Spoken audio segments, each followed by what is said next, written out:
평산학습도시와 시민행복 제3강 유네스코 학도시 구축 가이드라인과 학도시 여주라는 주제로 강의를 시작하도록 하겠습니다.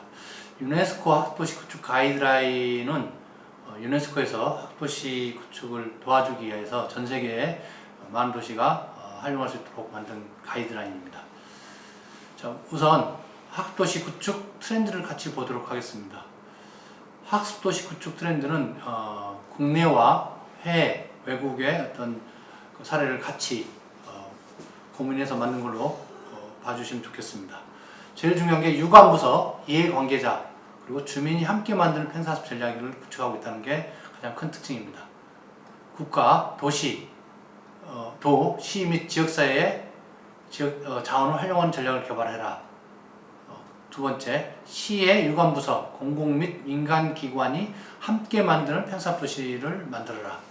그리고 주민이 주도하고 이해관계자가 지원하는 생활 속 평산학습을 만든다. 이게 큰 트렌드입니다. 그래서 주민이 가운데 있으면 과거에는 주민에게 시에서 직접 지원해 주는데 지금은 주민을 둘러싸고 있는 대학, NGO, 산업체, 종교단체, 시민사회단체, 민간기관과 협력해서 시민에게 평산학습을 제공해 주는 게 특징이고요. 그 밖에는 경기도라든가 고용노동부, 교육부, 환경부 등 또 특히 행정안전부 이런 다양한 부서의 정책을 잘 활용해서 연계하는 그런 게 제일 큰 트렌드로 할 수 있습니다.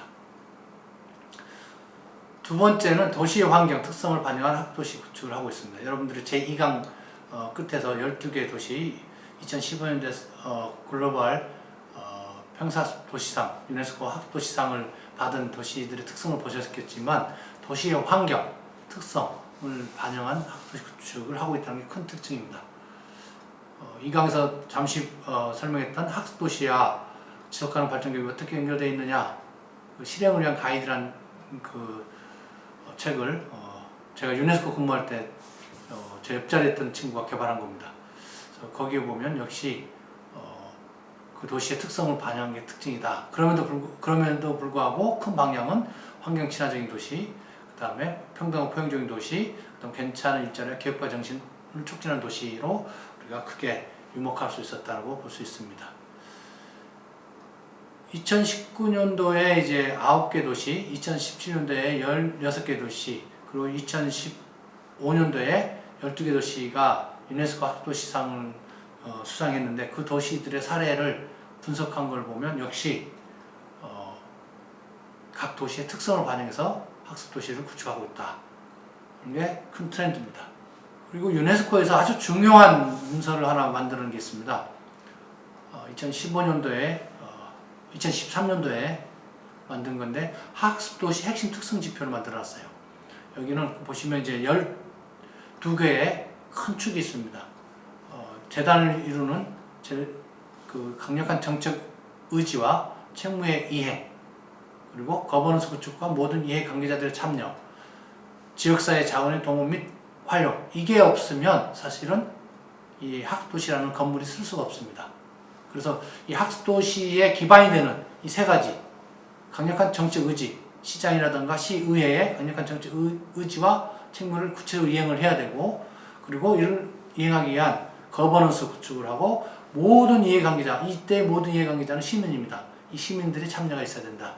그리고 시의 자원뿐만 아니라 시민들이 보유한 자원, 시의 모든 자원이 같이 협력하고 또 동원되고 활용돼야 된다. 이게 기본 전제입니다. 우리나라는 이 중에 강력한 정책 의지는 다들 열심히 하고 있다고 생각하는데 그것도 진단을 해봐야 되겠지만 거버넌스 구축과 모든 이해관계자들 참여, 도시의 자원의 도움 활용 측면은 좀 약합니다. 그러니까 약한 차원에서 이 학도시라는 집을 짓다 보니 자꾸 허물어져서 계속 예산 투입이 되고 있는 거죠. 그래서 진정한 학도시가 되려면 이 세 개 재단이 잘 튼튼하게 먼저 세워져야 될 거라고 생각을 합니다. 그 다음에 기둥이 6개가 있어요. 교육 시스템 내에서의 포용적 학습, 가정과 지역사회에서의 학습의 활성화, 그 다음에 직업을 위한 학습과 직장 내 학습. 지금 우리나라 학도시가 못하고 있는 것 중에 하나가 가족학습. 잘하고 있는 것 중에 하나 지역사회사 학습, 그 다음에 못하고 있는 것 중에 하나가 직업을 위한 학습과 직장 내 학습. 이거는 고용노동부 거라고 아예 손놓고 있는데, 우리가 하지 않더라도 도시에서 일하고 있는 고용노동부 사업과 우리 시가 어떻게 협력할 것인지에 대해서 고민을 해봐야 됩니다. 그리고 기업주하고 어떻게 협력해서 직장 내 또는 직업을 위한 학습을 촉진시킬 것인지 고민해야 될 것이고요. 혁신 학습 기술의 활용 확대, 이건 점차적으로 잘 하고 있는 부분 같습니다. 그래서 학습의 질과 우수성 향상, 우리가 만족도라든가 참여자 수 중심이 아니라 어떤 변화가 일어났느냐 중심의 어떤 수월성 학습을 좀 하라는 그런 차원이고요. 전생에 걸친 학습 문화 조성, 우리가 노력하는 부분이죠. 이 6개 기둥이 있어야만 그 다음에 우리가 궁극적으로 모두를 위한 평생학습을 할 수 있다는 거죠. 그렇게 하면 개인의 역량 증진이 될 것이고, 경제 발전과 문화적 번영, 그 다음 사회 통합이 올 것이고, 그리고 지속 가능한 발전이 가능한다는 겁니다. 그래서 이 기둥은 평생학습 하나의 집인데, 이게 가능하려면 각각 요소별로 어느 수준인지를 봐야 돼요. 그래서 이걸 진단을 한번 해봐야 되고, 특히 이 12개의 영역별로 이 영역을 측정하기 위한 특성이 42개고 특성 지표가 67개가 있어요. 그래서 그 지표를 보면 이거 평생학습과에서 할 게 아닌데 라는 지표가 많아요. 무슨 말이냐면 이 유네스코의 평생학습 학습도시 구축을 위한 이 집은 도시의 모든 부서, 모든 이해관계자가 함께 구축해야만 가능하다는 겁니다. 그런 측면에서 평생학습과 또는 평생학습 팀 중심의 학습도시 구축 노력을 하는 우리나라는 그런 면에서 한계가 있다는 겁니다. 다시 말씀드리면 아래에 있는 재단을 어떻게 하면 잘 구축할 것인지, 튼튼하게 할 것인지 먼저 고민을 해야 한다는 겁니다. 그리고 국가 평생교육 진흥 기본 계획이 있는데, 그 진흥 기본 계획과도 우리가 한 방향으로 정렬하는 그런 평생학습을 구축하고 있다고 볼 수 있습니다. 그리고 우리가 우리나라 평생학습 과학뿐만 아니라 또 관련된 사업을 하는 많은 평생학습 분야에서 우리가 놓치고 있는 부분인 것들이 중앙부처의 사업입니다. 교육부 같은 경우도 한 예로 최근에 이제 평생학습도시 지정사업을 하고 있기 때문에 관심을 많이 갖고 있지만, 그전에는 교육부의 다른 장애인교육 사업에는 관심이 없었습니다. 그런데 최근에 이제 평생교육법도 개정을 해서 장애인교육에 대해서도 평생학습 하도록 하고 있기 때문에 관심을 두고 있고요. 고용노동부는 특히 직장 내, 아까 말씀드렸지만 직장 내 또는 직업을 위한 교육을 우리 평생학습 차원에서 해야 된다고 학도시 그 하우스에서 집에서 유네스코에서 강조를 했습니다. 그래서 고용노동부의 근로자 직업력 개발 관련된 법이 있고 예산도 상당히 많이 있습니다. 고용보험 기금이 많이 조성되어 있는데, 그런 걸 어떻게 직장인들을 위해서 우리 도시 시에서 잘 활용할 수 있도록 촉진할 것인가를 고민을 해야 됩니다. 여성가족부도 역시 많은 평생학습 사업을 많이 하고 있어요. 문화체육관광부도 도서관, 청소년, 지역문화사업 관련해서 많은 사업을 전개하고 있습니다. 그 다음에 행정안전부, 특히 행정안전부는 주민자치, 마을기업, 그 다음에 참여예산제, 그 다음에 주민주도 공공서비스체계 구축, 이런 거에서 특히 시민협치사업, 주민들이 스스로 마을을 변화하는 활동에 대해서 적극적인 지원을 해주고 있어요. 예산도 상당히 많이 있습니다. 보건복지부 사업, 국토교통부 사업, 농림수산식품부 사업, 중소벤처기업부 사업, 환경부 사업, 많은 중앙부처 사업이 있습니다. 이런 사업들을 구체적으로 연계하는 그런 노력이 필요합니다. 그 다음에 이제 최근의 트렌드가 민주시민교육을 어떻게 하면 잘 할 수 있겠는가는 고민을 많이 합니다. 여러분 잘 아시겠지만 민주시민교육이라는 그 교육 자체가 이 단어가 주는 어떤 정책적인 색깔 때문에 색안경을 끼고 본 경우가 많거든요. 근데 그 내용을 보면 우리가 행복한 삶을 사는 데 매우 중요한, 함께 잘 살아가는 데 매우 중요한 요소들을 많이 파악하고 있습니다. 그래서 이 민주시민교육 발전 계획을 수립하는 데 보면 어떤 세계 시민적 관점에서 민주시민교육을 추진하는 경우가 있어요. 수원시 민주시민교육 조례를 보면 세계 시민이라는 표현이 들어가 있어요. 세계 시민으로서 잘 살아갈 수 있도록 돕는 목적이라고 되어 있습니다. 그 다음에 추진 전략을 또 지역 환경과 반영한 민주시민교육 발전 방향을 좀 제시하는 경우 그런 트렌드가 있고요. 무엇보다도 이게 생활 속에서 쉽게 접근할 수 있는, 보편적으로 접근할 수 있는 그런 민주시민교육을 해야 된다. 그런 특성화 프로그램을 제안하는 트렌드입니다. 민주시민교육의 이제 큰 특성을 보면, 여주시는 이제 2016년 6월 비교적 최근에 민주시민교육조례를 만들었는데요. 민주시민교육조례는 2016년도에 전라북도에서 제일 처음 제정을 했고, 최근에 약 40개의 기초지자체 그리고 11개 광역지자체가 민주시민교육조례를 제정을 했는데, 민주시민교육조례의 주요 내용을 보면 시민의 권리와 의무, 시민의 참여와 책임, 합리적 의사결정 및 의사소통 역량 강화, 갈등 조정 및 문제 해결 역량 및 자질 함량, 자율, 공정, 준법, 배려, 나눔, 그리고 다양성 존중, 이런 공유가치에 대한 교육이 많습니다. 그리고 인권, 환경, 성평등, 미디어, 노동, 평화, 통일 등 시대적으로 요청되는 삶의 가치에 대한 교육이 많아요. 이 내용은 여주시 민주시민교육조례의 내용이지만 다른 도시의 민주시민교육조례 내용도 대동소이합니다. 한편 세계 시민성 교육은 소통 능력, 토론 및 대화 능력, 차이 존중, 문제 해결 능력, 협업 능력, 지역사회 구성 자원에 대한 이해, 지역 공동체 형성을 위한 노력, 능력을 보고 있어요. 역량, 능력이 상당히 중요시되고 있는데, 한편 제가 1강에서 강의했던 유럽연합의 평생학습 성과지수에 보면 사회적 관계 증진, 새로운 네트워크와 친구의 증가, 가정생활의 개선, 사회참여 확대, 타인의 관점 존중, 예측하지 못한 일에 대한 효율적 대응, 지역사회 참여, 활동 참여, 이런 것들이 들어있거든요. 이 공통분모가 매우 많다는 거죠. 그런데 세계 시민성 교육과 또는 세계 시민교육과 민주시민교육의 차이점이 뭐냐? 민주시민교육은 그 활동의 범위를 우리나라만 보고 있어요. 근데 세계 시민성은 세계를 보고 있습니다. 그래서 이 최근의 추세는 세계 시민성이 주창하는 인식, 그 다음에 공유와 공감, 그리고 그걸 통해서 실천하는 그 세계의 단계로 연결되어 있는데, 그런 것들에 대한 강조가 되고 있다는 것이 특징입니다. 자, 그럼 여기서 유네스코 학도시 구축 가이드라인을 중심으로 유네스코에서 총 7개의 비디오를 만들어 놨습니다. 그 가이드라인에 따라서 첫 번째 인트로 비디오를 같이 상영을 하도록 하겠습니다. 참고로 유네스코의 이 학습도시 구축 가이드라인에 따라서 개발한 7개의 학습도시 구축 가이드라인은 제가 유네스코에 근무할 때 PM이 돼서 직접 개발한 그런 비디오입니다. 자, 다 같이 시청하도록 하겠습니다.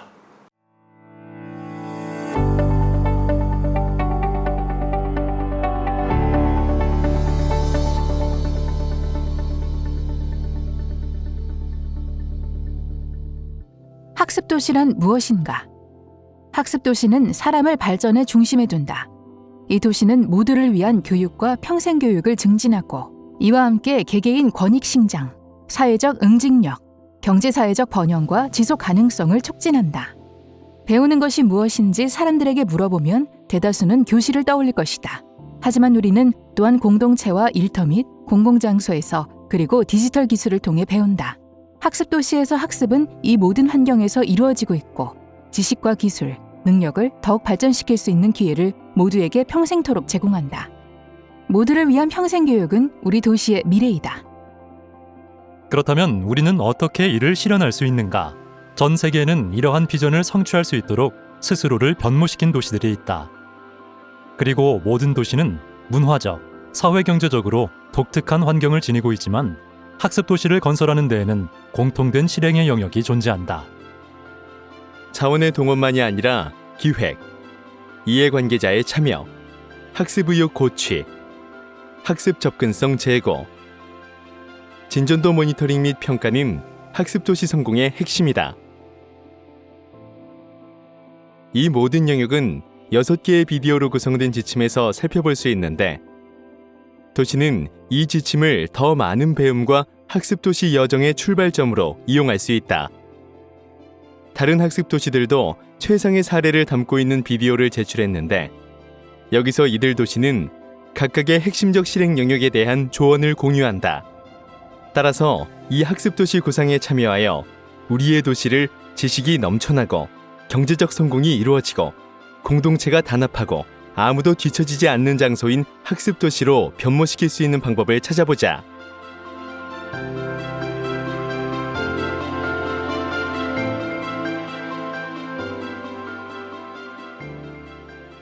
예, 비디오 잘 보셨습니까?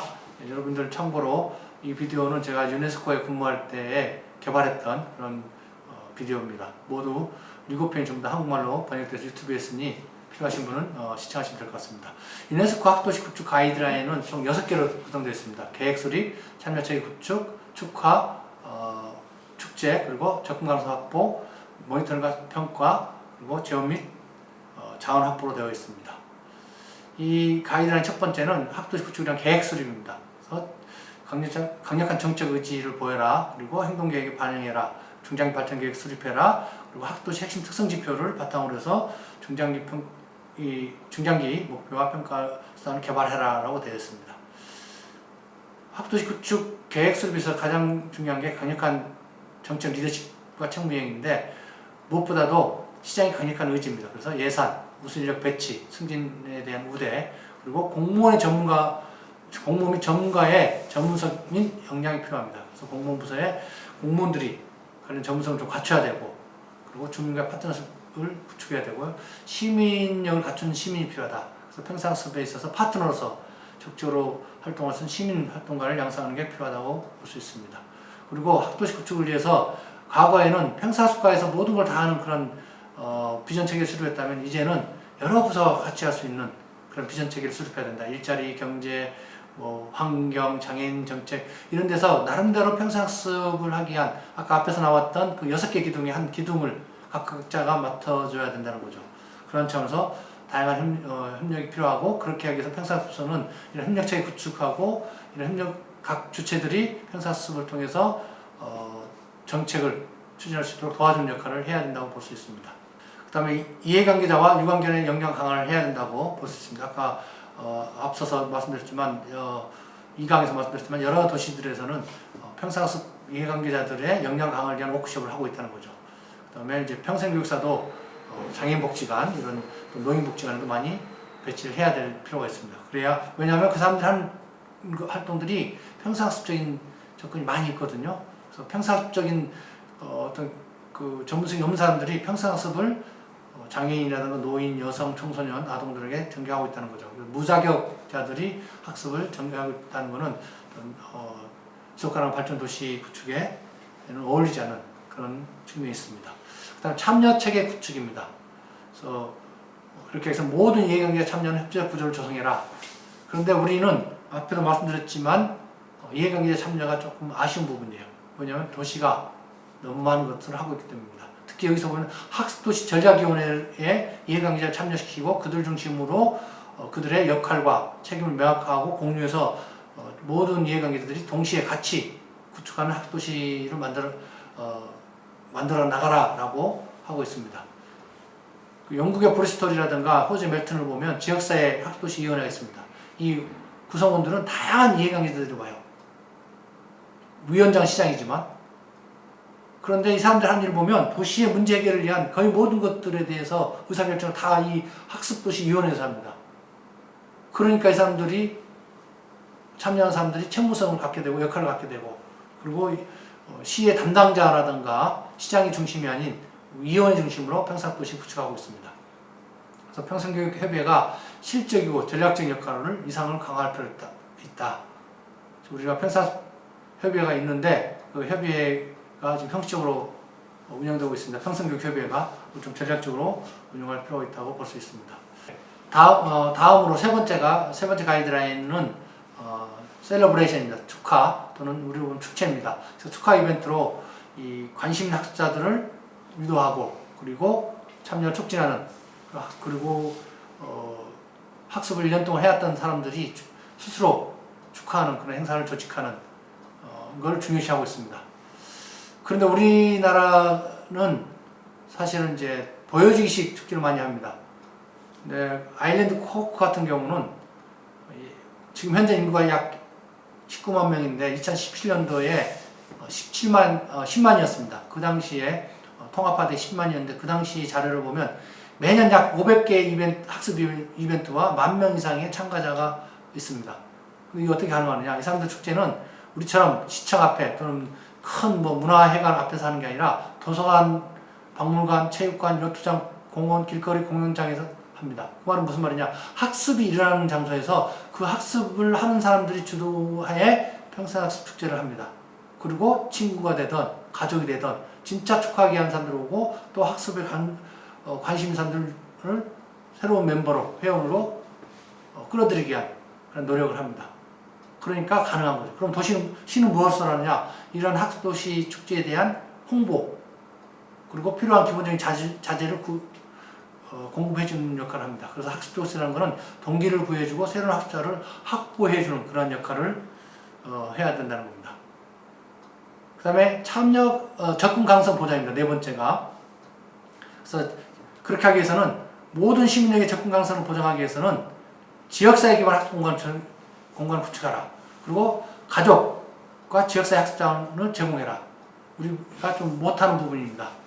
특히 이제 지역사회 기관의 학습 공간은 좀 잘하고 있지만 가족에 대한 관심이 좀 부족해요. 이런 부분에 우리가 또 관심을 가져야 됩니다. 오산시 같은 경우는 도시 전체를 학습 공간하겠다는 전략하에 약 216개의 카페, 레스토랑, 공방 등을 시민 학습 공간으로 지정을 해서 운영을 하고 있습니다. 2019년도에 실적을 보니까 약 6,000회 이상에 걸쳐서 약 4만 2천 명이 이러한 장소를 이용을 한 거죠. 그래서 이러한 전략들을 우리가 좀 벤치마킹 할 필요가 있다. 그리고 접근 가능성 보장 차원에서 평생학습 마을 만들기 사업을 좀 촉진할 필요가 있다. 그런 차원에서 우리가 조금 마을 내에서 평생학습을 할 수 있도록 마을 내에 어떤 학습 공간을 마련하고 그 학습 공간에서 마을에서 양성한 코디네이터가 마을 주민들이 필요한 학습 프로그램을 찾아내고 그 마을에서 강의할 수 있는 강사를 마을 주민 중에서 발굴해서 강의를 제공하고 그리고 일자리 해야 되겠죠. 그리고 그런 과정을 통해서 지역사회가 소통이 일어나는 그런 노력을 좀 할 필요가 있다라고 볼 수 있습니다. 무엇보다도 우리 이해관계자와 파트너십을 활용을 해야 된다고 볼 수 있습니다. 다섯 번째가 모니터링과 평가입니다. 우리나라 평생학습 도시들이 가장 고민한 부분인데 유네스코에서 학도시 핵심 특성 지표를 지금 만들어놨는데 이걸 좀 맞춤형으로 좀 할 필요가 있다고 판단을 합니다. 그래서 그 영역별로 맞춤형을 개발한 다음에 진단을 실시하고 진단 결과가 좀 시사점 중심으로 뭘 개선해야 되고 아까도 말씀드렸지만 이 42개의 지표 특성 안에 67개 지표 안에는 다양한 부서가 무엇을 해야 되는지를 거꾸로 지표를 보면 알 수 있습니다. 그래서 어떻게 하면 유관부서 그리고 이해관계자들이 같이 학도시를 구축할 수 있을지를 이 지표를 보면 알 수 있거든요. 그러한 차원에서 유네스코 학도시의 핵심 특성 지표를 잘 활용할 필요가 있다고 봅니다. 그리고 이제 여섯 번째 가이드라인이 재원과 자원 확보입니다. 학도시 구축을 위해서 지속가능한 재원을 확보해서 물론 도시의 지속적인 시의 재정 지원은 중요하죠. 그뿐만 아니라 모든 이해관계자 학자원의 효과적 활용 이게 아주 강조하는 부분입니다. 그래서 도시의 공공기관, 민간기관, 시민들의 인적 물적 자원을 활용할 수 있는 방안 그리고 학도시 구축 공감대 형성을 통해서 자발적인 참여 그리고 자율적으로 실시할 수 있는 그런 노력 참여 기관, 시민에 대한 공적 인센티브를 좀 제공해주는 방안 그래서 모두가 같이 구축하는 학습도시를 만들어 가야 됩니다. 학습 질문을 한번 보도록 하겠습니다. 우리나라 도시마다 평생교육 협의회가 있는데 역할에 대해서 어떻게 생각하십니까? 잘 아시겠지만 평생교육 협의회가 형식적으로 운영되는 경향이 많이 있습니다. 이는 평생교육 협의회가 너무 많기 때문에 협의회가 많기 때문에 그렇습니다. 시장을 중심으로 하는 그런데 평생교육, 평생학습은 다른 것들을 포괄하는 아주 중요한 개념입니다. 여주시 같은 경우는 시민회가 있는데 시민협력협의회가 있는데 시민협의회에서 아마 평생교육을 좀 아젠다로 가져갈 필요가 있다고 생각을 합니다. 두 번째 질문은 도시의 이해관계자가 보유한 자원을 활용하라고 하는데 바람직한 힌트는 어떤 것인가요? 강의에서 좀 말씀드렸지만 도시의 이해관계자가 내가 왜 우리 기관이, 우리 조직이 학도시 구축에 참여해야 되고 참여하는 것이 나에게는 어떤 의미가 있고 우리 조직에는 어떤 의미가 있는 거 그리고 우리의 미래에 어떤 의미가 있는지를 공유를 해야 된다는 겁니다.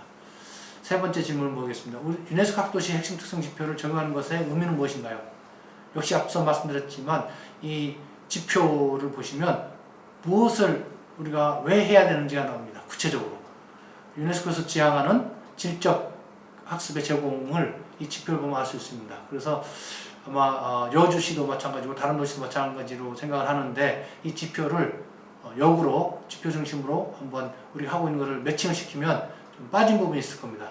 그래서 이 지표를 활용을 해서 우리가 무엇을 해야 될지 보완할 점을 찾을 수 있을 거라고 생각할 수 있습니다. 다시 한번 말씀드리면 질적인 평생학습 추진을 위해서 유네스코 학도시 핵심 특성 지표가 중요하다고 생각을 합니다. 예, 이상으로 3강을 마치도록 하겠습니다. 수고하셨습니다.